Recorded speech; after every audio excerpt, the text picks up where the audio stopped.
At the Stronger Smarter Institute, we've developed our philosophy and programs over a number of years, while building a great network of schools across the country.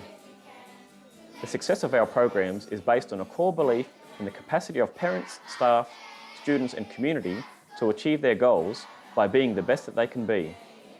And for all of us, being the best that we can be means looking at the expectations we have of ourselves and of those around us.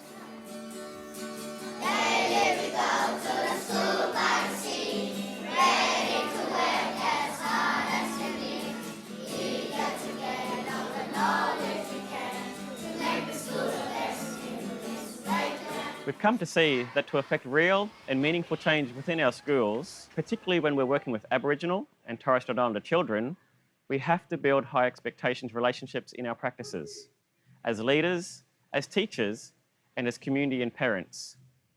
What are high expectations relationships? Well, in seeking the answer to this question, I'm at Yarrabah State School in far north Queensland to explore and understand more clearly what high expectations relationships are.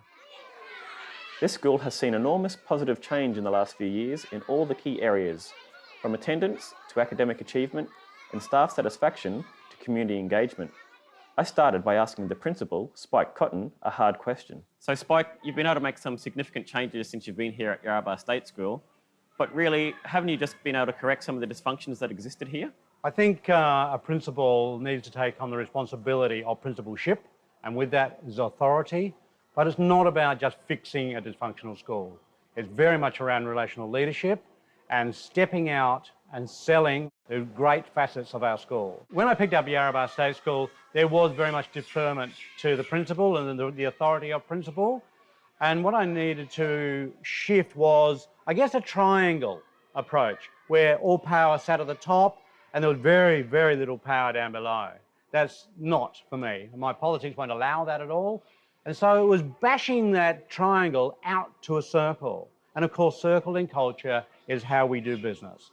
It's very much about a whole school moving together with one common purpose and one sight. And the sight is the child. Everybody loves their child. And that statement is true back into community, of course, as well. High expectations of community around student attendance, performance at school, behaviours.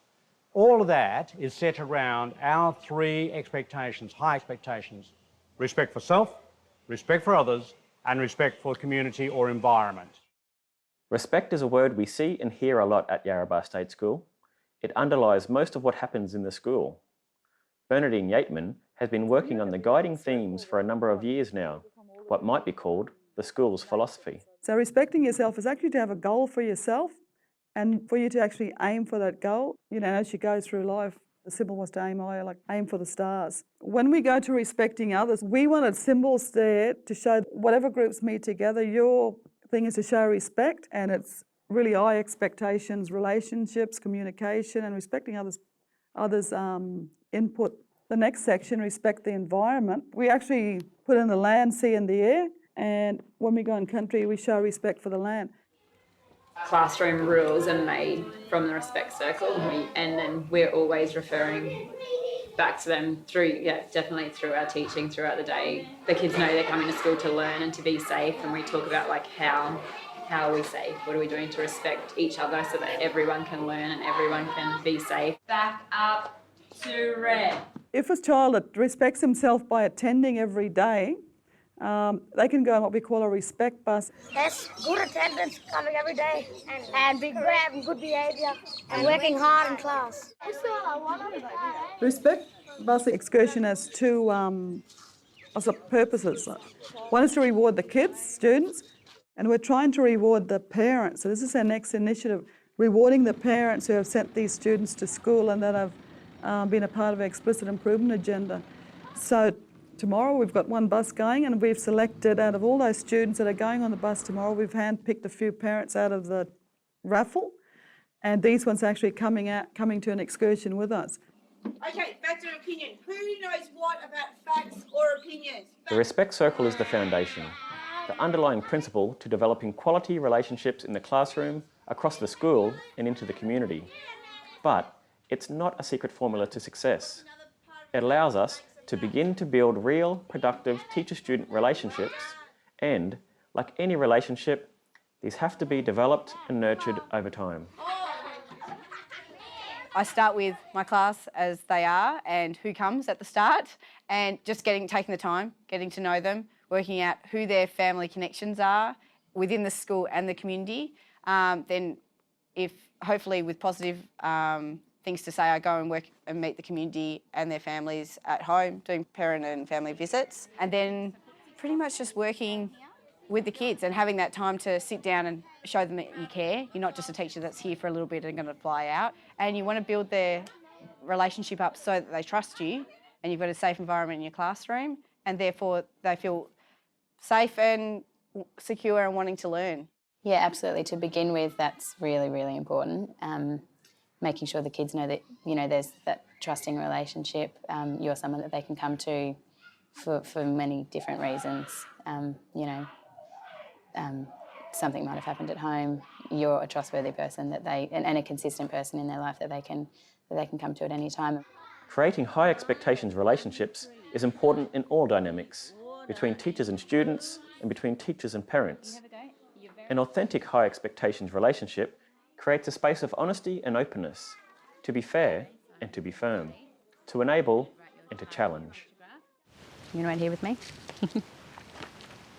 And yeah, it's a little bit daunting to begin with, going to, potentially a stranger's house and telling them about either a positive or a negative incident. But yeah, in most cases, it's been a really positive experience. 9 out of 10 times, parents are on board and really appreciate, your interest in the child's education. I just popped over to have a chat about Simone. All good things. Just wanted to let you know she's been doing an awesome job in class. In any classroom setting, there's always going to be challenging conversations that you have to have with parents. And like I said, we like to show parents how well the kids are doing by doing those home visits and inviting them into the classroom to see the awesome work. But there's also, like in any setting, if there's a problem, they have to know about it. And there's a few different ways that I do that in this classroom. I have a system with one parent where I actually have her phone number and I send her a text of, just a photo showing his progress throughout the day, saying, awesome day. It might even just be a picture, smiley face, sad face, just so that by the end of the week, those rewards and consequences can be followed through at home as well. So and I wouldn't have been able to do that if it wasn't for building relationships with this child's carers in the first place. So, and in turn, we've seen some really big improvements in this child's behaviour at school. School cannot be platitudinal around the open invitation of coming into school. It's really important that, yes, there are open doors, that there are welcoming classrooms, that teachers and parents have proper relationships, open relationships where we can have tougher conversations if need be, but it can't be platitudinal of just having parents here. There must be purpose.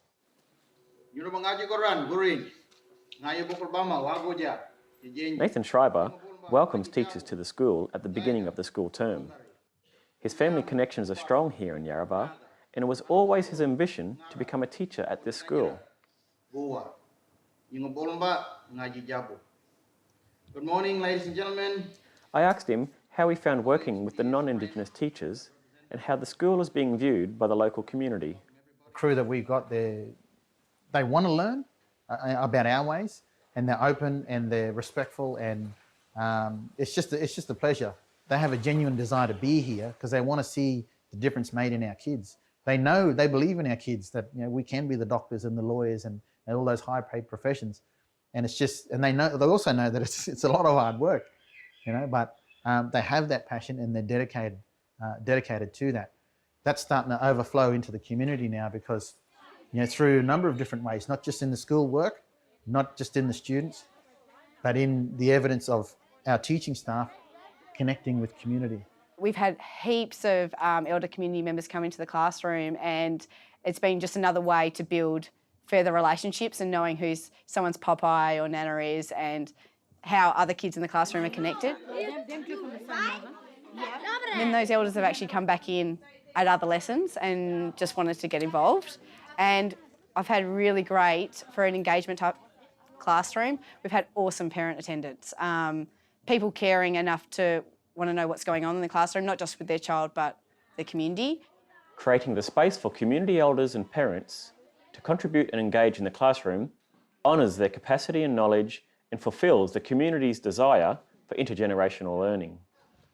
It is a commitment to open and relevant education that is appropriate to the context here in Yarrabah, but also in other contexts anywhere in the world.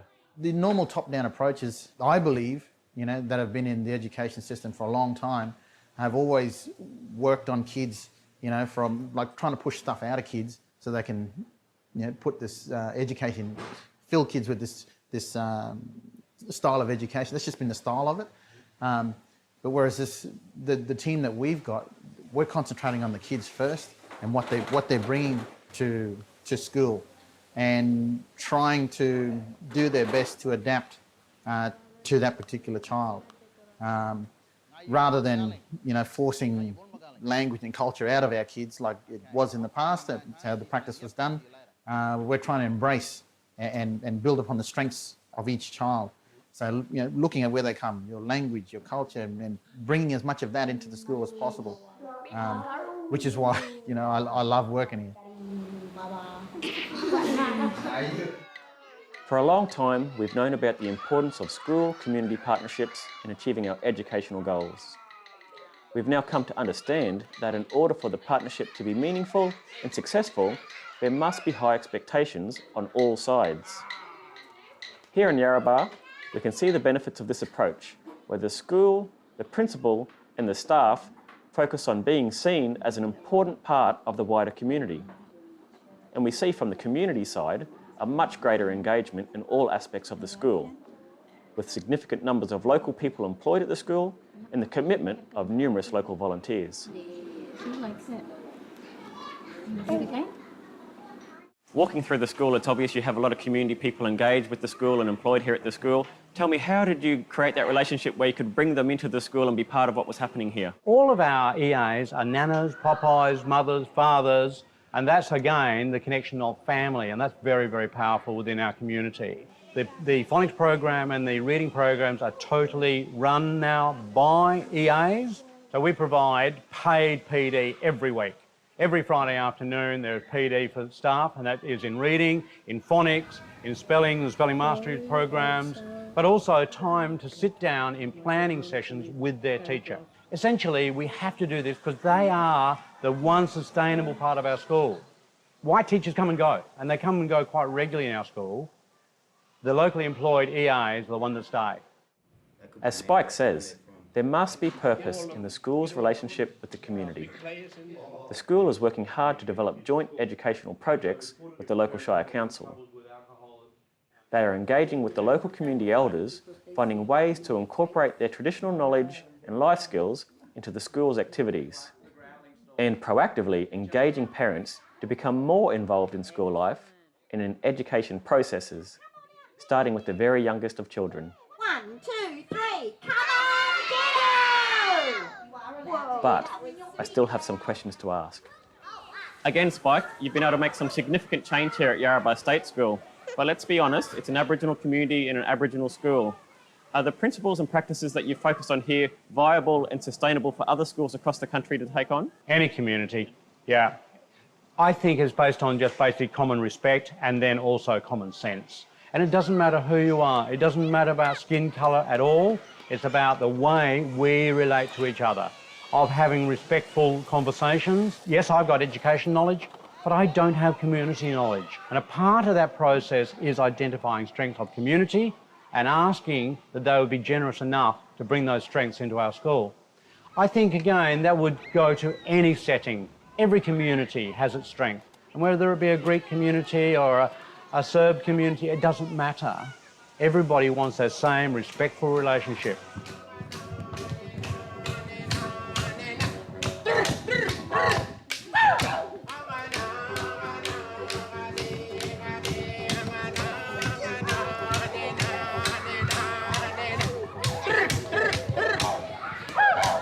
Success at Yarrabah has been built on the courage and commitment of people, both in the school and the community, smashing the myth that everything has been tried and that nothing works, to redefining roles and bringing new ways of thinking and changing old habits. So we're able to see that you've built strong, honest and respectful relationships with all the key people here in the school. So the teachers, the students, the families and the community. And I can walk around and I can see it, and it's there for everybody to see. But focus on relationships in the school. Is it taking you to where you want it to be? Are you achieving what you've set out to achieve? Toby, we're on the right road, but there's still work to be done. Our student attendance is not where it needs to be. We need every child at school every day, and that's currently not the case. The work to be done now is around community connectedness, of having community knowing and owning their school. And why is this so important? Relationships are everything. It doesn't matter where we go. It could be Yarrabah State School, it could be the best private school, it could be an urban school in Brisbane or Melbourne or Sydney. It's about building genuine relationships that are respectful in nature, where people then have trust in each other. I think one of the greatest gifts one human can give to another is respect.